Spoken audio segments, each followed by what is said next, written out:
Cari fratelli e sorelle, buongiorno.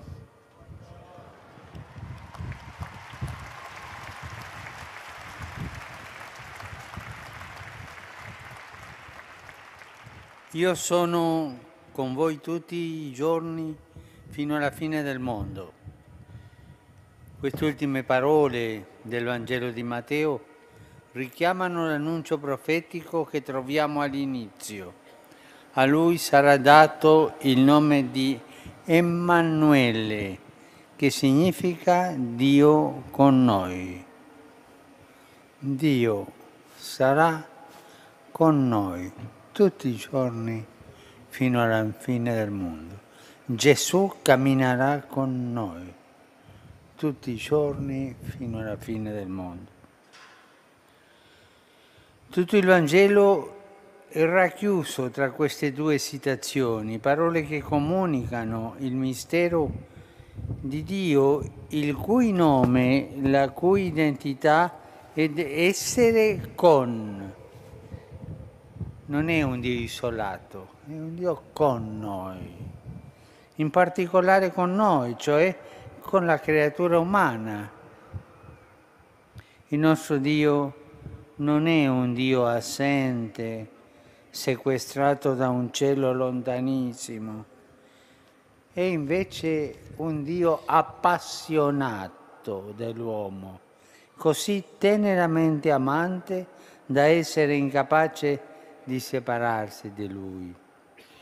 Noi umani siamo abili nel recidere legami e ponti, Lui invece no. Se il nostro cuore si raffredda, il suo sempre rimane incandescente. Il nostro Dio ci accompagna sempre, anche se per sventura noi ci dimenticassimo di Lui. Sul crinale che divide l'incredulità dalla fede decisiva è la scoperta di essere amati e accompagnati dal nostro Padre, di non essere mai lasciati soli da Lui. La nostra esistenza è un pellegrinaggio, un cammino. Anche quanti sono mossi da una speranza semplicemente umana percepiscono la seduzione dell'orizzonte che li spinge a esplorare mondi che ancora non conoscono. La nostra anima è un'anima migrante. La Bibbia è piena di storie di pellegrini e viaggiatori. La vocazione di Abramo comincia con questo comando: vattene dalla tua terra. E il patriarca lascia quel pezzo di mondo che conosceva bene e che era una delle culle della civiltà del suo tempo. Tutto cospirava contro la sensatezza di quel viaggio.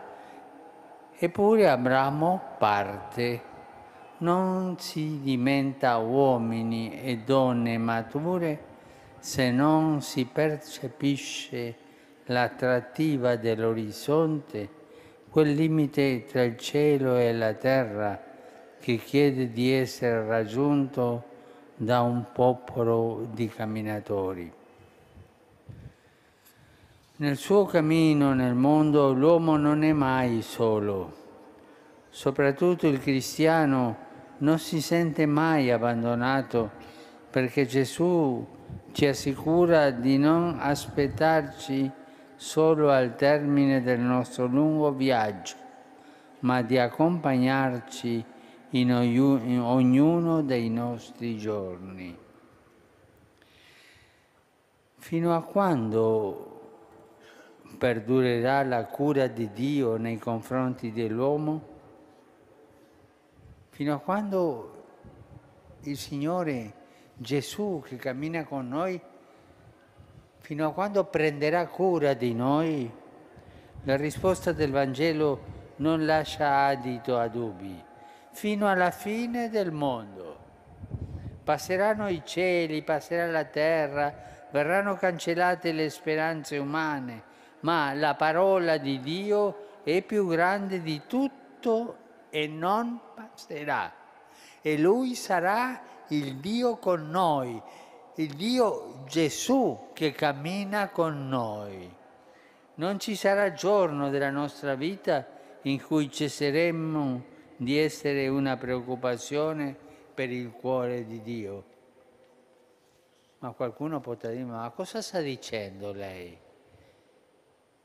Dico questo, non ci sarà giorno della nostra vita in cui cesseremmo di essere una preoccupazione per il cuore di Dio.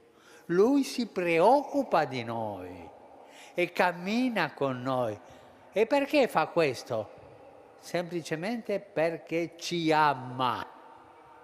Capito questo? Ci ama.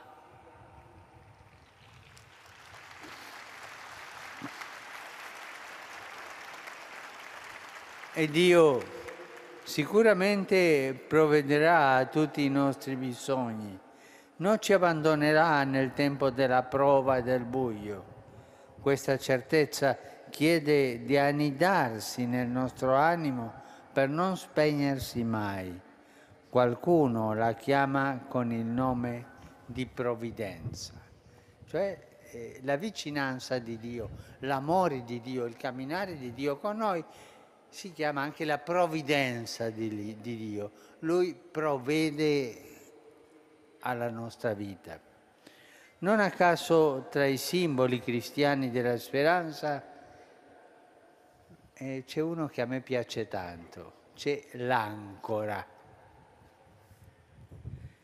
Essa esprime che la nostra speranza non è vaga, non va confusa con il sentimento mutevole di chi vuole migliorare le cose di questo mondo in maniera veleitaria, facendo leva solo sulla propria forza di volontà. La speranza cristiana, infatti, trova sua radice non nell'attrattività del futuro, ma nella sicurezza di ciò che Dio ha promesso a noi e ha realizzato in Gesù Cristo.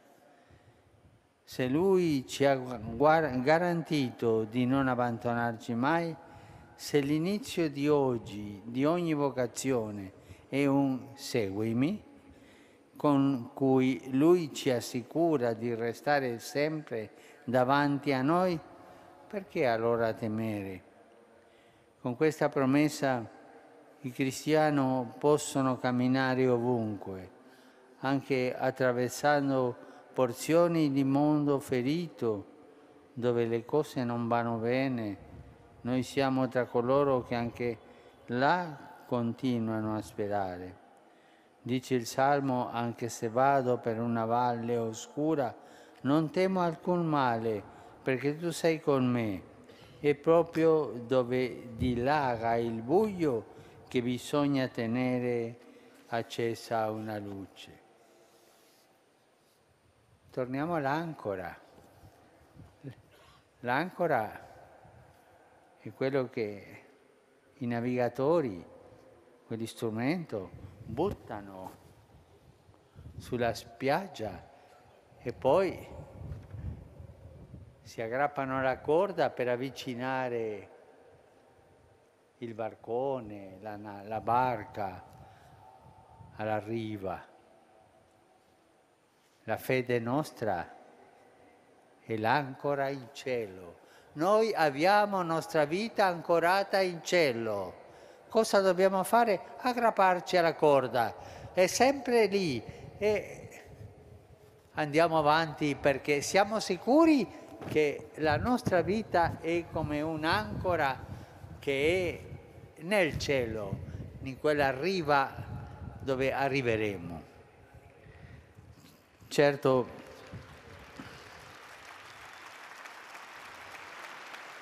se facessimo affidamento solo sulle nostre forze, avremmo ragione di sentirci delusi e sconfitti, perché il mondo spesso si dimostra refrattario alle leggi dell'amore, preferisce tante volte le leggi dell'egoismo.